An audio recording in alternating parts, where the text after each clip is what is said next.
Iya pemirsa insert, jadi hari ini aku lebaran sama keluargaku dan pastinya nggak pernah absen. Tiap tahun tuh pasti aku pulang kampung kayak gitu dan seneng banget bisa apa ya namanya bisa kumpul kan kayak kita tuh kerja selama 1 tahun kayak gitu ya kan terus lebaran tuh bawa hasilnya gitu dibagiin ke warga, dibagiin ke bapak, ke mama kayak itu ke keluarga aku. Jadi punya kebanggaan tersendiri lah apalagi kan hasil keringat sendiri kayak gitu. Jadi eh, beda kebanggaannya kayak gitu. Mm. Bapak gimana melihat trainer yang selalu nyempetin waktunya yang padahal sibuk banget tapi selalu waktu lebaran tuh selalu ada waktu buat keluarga. Pokoknya bapak seneng banget gitu lihat anak bapak sampai berhijab gitu ya.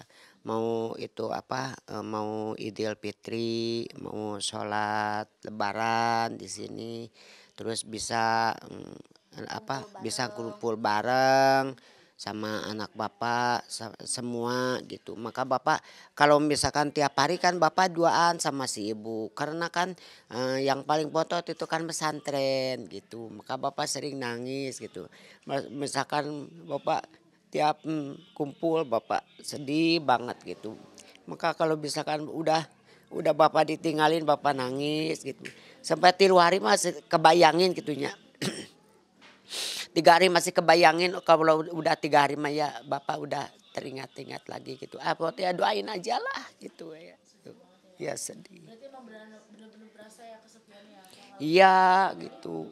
Makanya banyak makanan itu ini nggak mau selalu ingat terus gitu.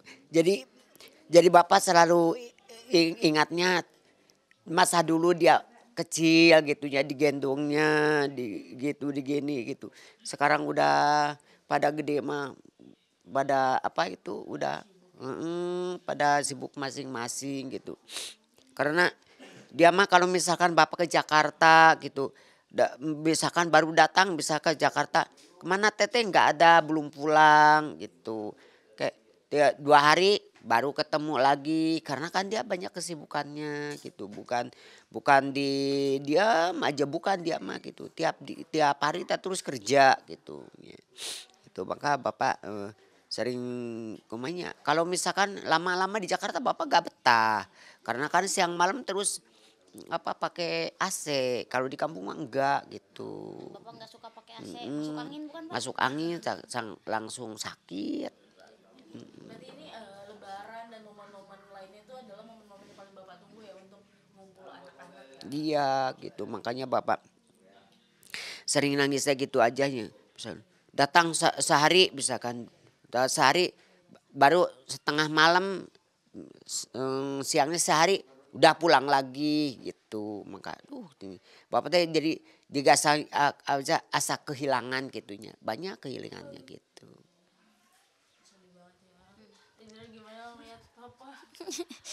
Ya kan gimana ya kalau kumpul-kumpul terus kan punya apa aku tanggung jawabnya kan besar juga kan. Jadi memang kalau semuanya juga yang aku kerjakan di luar sana ya buat keluarga aku gitu. Aku tuh pengen kayak ngebuktiin ke keluarga aku bahwa aku tuh bisa punya penghasilan awalnya tuh kan. Cuman kan sekarang malah berkembang ya jadi punya karyawan, punya usaha. Jadinya tuh kayak buat ngebaginya tuh malah buat ngebagi waktunya susah banget. Tapi kan minimal aku punya penghasilan bisa nyenengin bapak gitu, bisa nyenengin mama dan bisa nyenengin lebih banyak orang lagi gitu kan. Kayak sekarang aku bisa buka lapangan kerja lah, bisa bikin usaha tuh kan ibarat kata buka lapangan kerja buat orang lain sekarang kayak gitu. Jadi memang kan dari tekad awalnya pengen nyenengin bapak doang punya penghasilan, terus aku kayak merambah apa ya namanya itu belajar usaha jadi malah tanggung jawabnya lebih berat terus ketemu sama bapak tuh memang agak susah. Memang bapak sering ke Jakarta gitu ya, cuman buat ketemunya itu aku tuh kadang-kadang lagi di luar kota lagi show atau kalau lagi show di luar negeri itu kan waktunya buat balik tuh kayak lama gitu penerbangannya. Jadi paling misalkan ketemu bapak ada di Jakarta salaman udah aku tidur kan kecapean kayak gitu. Jadi terus aku tidur bapak udah balik. Kayak bapak tuh kan suka memang sholat malam kayak gitu kan, sholat malam terus subuh tuh dia udah balik kayak gitu. Jadi nggak ketemu lagi, jadi ketemu itu bentar-bentar doang. Cuman kan itu salah satu apa ya, bukan aku nggak care ya, tapi salah satu perjuangan aku biar apa, biar nggak direndahin orang lah kayak gitu. Tapi ngeliat papa sedih kayak gini, Mm-mm. teteh aku maaf ya. Apa? Oke. Apaan sih? Oh lah. Oke. Tapi ngeliat maksudnya kayak papa tuh kayak sampai sesedih ini. Kayak Mm-mm. sebenarnya bapak senang kan teteh tuh kerjanya makin banyak, kesibukannya makin banyak. Tapi mungkin sosok yang dirindukannya aja ya. Pokoknya bapak selalu terus sedih. Karena sedih pas bapak sok ingat masa lalu gitu.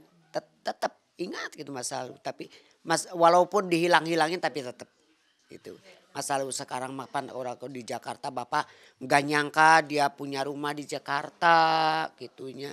Sekarang dia beli lagi, bangun lagi di BSD gimana sih bapak gitu. Lebih jauh sekarang mah gitu. Enggak kalau misalkan mau ketemu gimana gitu. Jauhnya gitu sekarang kan di BSD jauh. Oh jadi sedih. Ya. Tapi teteh sendiri maksudnya kayak tetap maksudnya tetap ada waktu gitu loh yang disempetin walaupun sebentar tuh tetap harus nyempetin waktu untuk keluarga. Itu gimana ngebagi waktunya? Makanya kan aku tuh minta ke bapak sama ke mama spesial banget, kayak misalkan bapak sama mama sekarang seminggu sekali ke Jakarta, karena kan kalau teteh buat balik kampung tuh waktunya tuh mepet semua kayak gitu. Kadang-kadang aku keluar kota buat ngerjain ada salah satu usaha lagi, terus apa namanya, harus nemuin bapak sama mama kalau ke kampung tuh susah. Jadi sekarang tuh mama sama bapak rutin ke Jakarta, mau 2 minggu sekali, seminggu sekali, yang penting kan kita ketemu kayak gitu. Karena kan kita tuh semakin dewasa semakin tanggung jawabnya tuh besar, dan aku tuh nggak suka yang ibarat kata gini loh, kayak kalau orang-orang tuh kan kalau sakit hati mungkin pengen ngebuktiin ke kampungnya atau ke keluarganya kan. Di Jakarta tuh banyak orang yang ibarat kata apa tuh namanya itu, bertaruh nasib lah ya kan, berkarir di Jakarta. Semua orang dari daerah ada yang caranya ngejatohin orang, ada yang ya aku lihat kan di sosial media ada yang caranya ngomongin orang kayak gitu, ada yang cara bongkar aib orang ya kan. Aku tuh bukan tipikal orang yang suka ngomong gitu, aku tuh tipikal orang yang kalau aku lagi kalah, ibarat kata aku merasa oh gue lagi kalah nih, ya udah aku tuh mundur ke depan, aku belajar, oh strateginya gini gini gini, aku sambil itu tuh naik tangga, aku harus bisa nih. Jadi kalau ada orang yang ngatain aku gini gini, oh ya udah kamu lihat aku ya, aku nih lagi belajar di belakang, 2-3 tahun lagi lu lihat gue lah kayak gitu. Jadi kalau aku ngomong di depan nggak suka. Aku kan kayak aku disakitin sama orang, oh ya udah, kayak misalkan disakitin sama pengusaha, ya gue bakal jadi pengusaha gitu. Kayak gitu, Ngebalasnya tuh dengan ke diri sendiri. untungnya ke kakak juga kan. Iya, aku tuh nggak suka kalau iya kayak orang jahatin sama aku, katain aku nggak ngatain balik. Oh ya udah, ini aku simpan di hati aku jadiin motivasi gitu. Kayak aku tuh balas dendamnya ke diri aku sendiri. Berarti lu Dinar, lu harus sukses, apa yang dia omongin bikin dia malu suatu saat nanti kayak gitu. Bapak lihat sosok Kak Dinar yang benar-benar tegar banget. Nyangka nggak sih kalau misalkan Dinar tuh bakal menjadi sosok perempuan yang kuat seperti ini? Makanya bapak merasa bangga gitu, merasa bangga anak bapak sampai apa itu bisa masuk di bisnis perusahaan gitu. Udah, tapi bapak kan udah dengar dia udah punya perusahaan. Tapi bapak tuh doain mudah-mudahan dia selalu kalau yang dikerjainnya misal mudah-mudahan bisa tercapai cita-citanya, dan lagi dia mudah-mudahan banyak rezekinya, banyak yang ngedukung sama dia gitu. Pan kenyataan kalau misalkan di bapak oke, kalau misalkan usaha itu banyak yang itu irinya, yang pada ngejatohin gitu. Itu udah pengalaman. Mungkin yang paling bapak rinduin dari Kak Dinar tuh waktu kecil ya, mungkin tadi kan bapak selalu mungkin kayak kangen sama Ya, zaman gitu. dulu, sama masa dulu. Apa sih yang paling dirinduin dari sosok Kak Dinar di masa lalu? Sosok bapak itunya dulu tegan bapak dia waktu kuliah gitunya 3 bulan tidak ditransfer karena bapak usahanya cilaka gitu. Jadi bapak jadi selalu ingat kepada dia gitunya. Katanya cenah dia mah mau jadi artis, jangan jadi artis, harus jadi kepala guru atau gimana gitu. Ya, kata dia, ah Pak mending jadi artis gitu. Katanya kalau misalkan jadi artis mah Pak pokoknya yang banyak duit. Nah, kan dia masuk gitu. Maka dinamaan Dinarte itu si duit gitu. Dia tuh gitu. Dari dulu dari kecil dia mah gak mau dikasih uang 1.000, enggak. Maunya 10.000. Dari dulu udah tahu mata uang. Dia mah gitu. Berarti emang sosok Kak Dinar tuh yang pertama emang pekerja keras ya, maksudnya kayak dari kecil udah tahu uang tuh emang harus dapat yang banyak. Tapi itu banyak cobaannya gitu, banyak. Semenjak sebelum jadi artis dia diejek sama orang kampung ini. Masih bapak warga bapak kene gitunya. Tapi dia ngejelek-jelekin anak bapak, masa si Dinar jadi artis bujur hidung katanya. Bapak nggak enak. Tuh si Neng tuh adeknya sampai TK nangis, sampai TK dikumpulin itu di sama bawa Pak RT, bawa Pak RT, bawa Pak RW. Dia sekarang jadi apa gitu, yang ngejelek-jelekin anak bapak sampai tepika menghina kepada anak bapak katanya. Masa anak Haji Acep jadi artis? Mata sekarang banyak bencinya di kampung ini karena anaknya jadi artis gitu.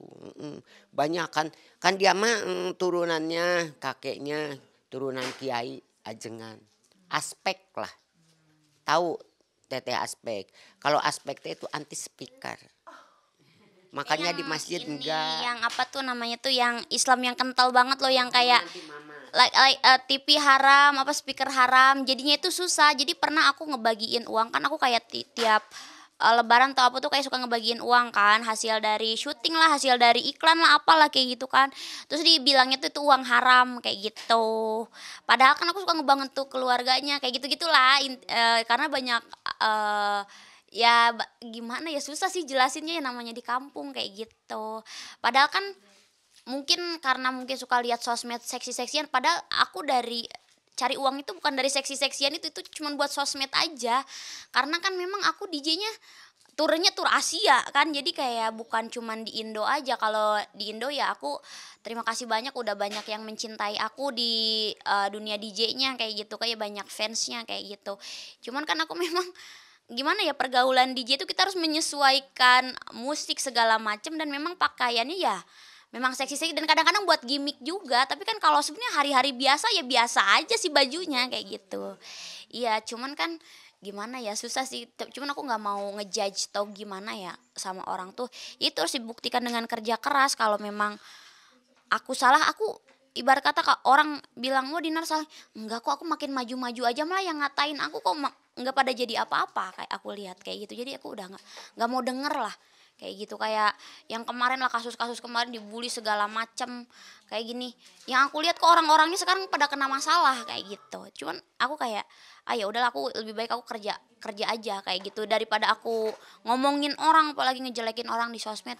Kayaknya udah bukan gaya aku lah itu kayak gitu sih. Tapi lebaran kali ini Kak, ada nggak sih pencapaian-pencapaian antara itu yang akan Kakak lakukan nantinya setelah lebaran? Kalau tahun kemarin itu aku sih udah mulai usaha, cuman belum menguasai bidangnya pas puasa kemarin. Kalau sekarang ini tahun ini lebaran ini kan aku memang nyoba usaha, tapi aku udah kuasain bidangnya kayak gitu. Jadi ada 3 PT itu aku tuh itu punya aku semua kayak gitu. Jadi aku udah tahu bidangnya, oh gini gini gini gini.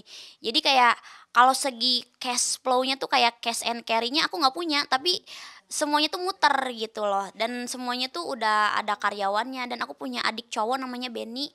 Itu dia jadi direkturnya, jadi general manajernya dia. Jadi aku kebantu banget lah punya adik cowok kayak gitu. Jadi kalau tahun kemarin masih belajar, kalau sekarang tuh aku udah mulai tahu caranya berbisnis kayak gitu. Dan apa ya, ambisinya tuh bukan ambisi, kalau dulu tuh ambisinya pengen apa show off atau gimana. Kalau sekarang tuh enggak, karena udah tahu cara muter uang, udah tahu cara berbisnis kayaknya.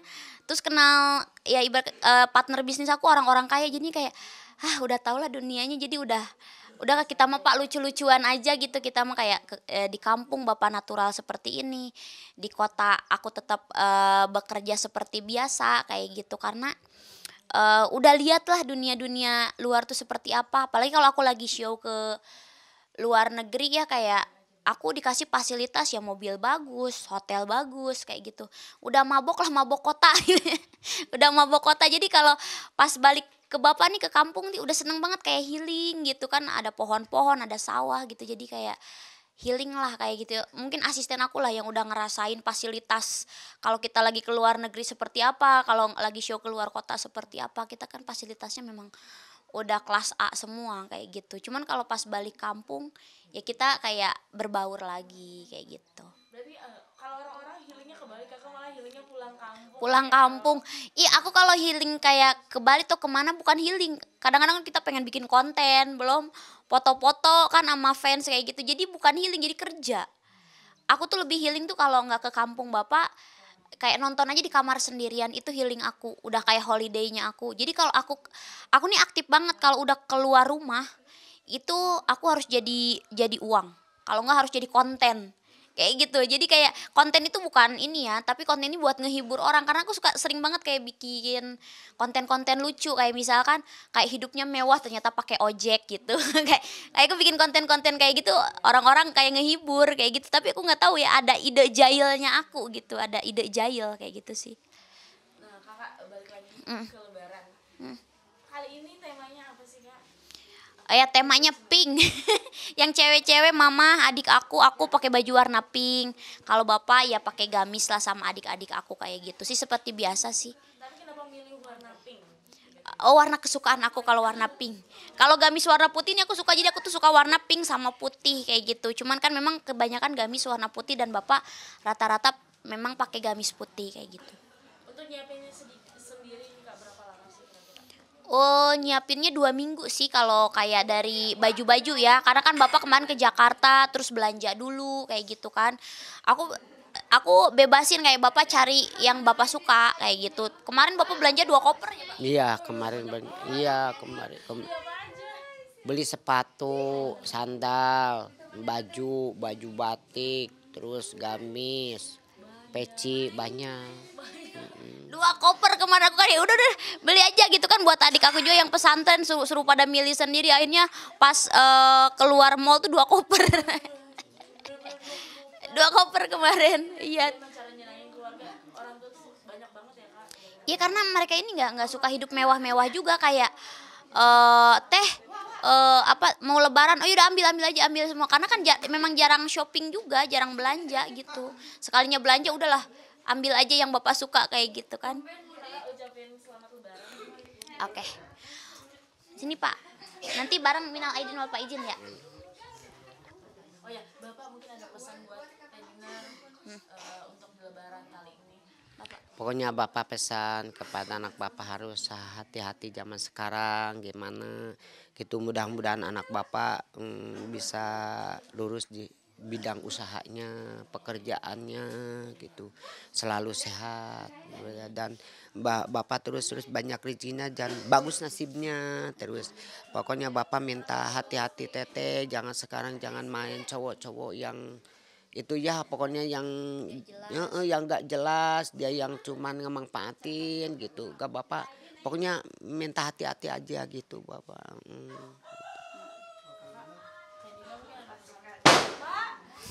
Ya, kalau buat bapak sih intinya teteh tuh mau bapak sehat, temenin teteh, doain teteh, dan aku berdoa ke Allah Subhanahu Wa Taala semoga bapak sehat, terus panjang umur kayak gitu, digampangkan rezeki kita sekeluarga gitu.